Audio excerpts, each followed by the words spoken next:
Throughout November and December, these seats will be packed full of eager watchers-on for the student choreography project dance class, putting on stellar showcases with dances created entirely by students.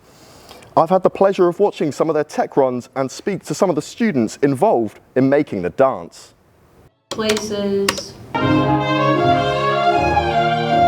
The dancers were in full gear, with costume changes between performances, 2 weeks of shows with 6 dances on each night.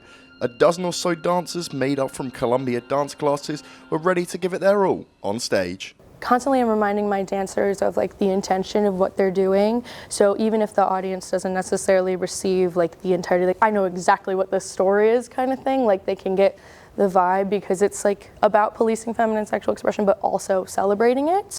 The class is taught by Colleen Halloran, but besides theory to the choreography, it's all down to the students. And on our own, it is up to our own organization to come up with costume, to cast our pieces, and then decide how we run our actual rehearsals. To Be Danced, created by Sophia Peck and performed by Rihanna Young and Lauren Payne, among others, is one of the dances on show. For some of the dancers, it's much more than just a class. I'm fortunate enough to work with a lot of people that I was already close with, but some people that I wasn't as close with, and now I feel really connected with them, and that's super special.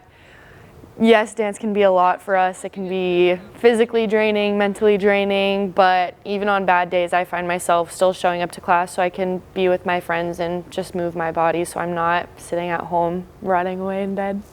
The class has clearly left students better dancers, choreographers and communicators, but the only thing stronger than the friendship formed is the performances on the big stage.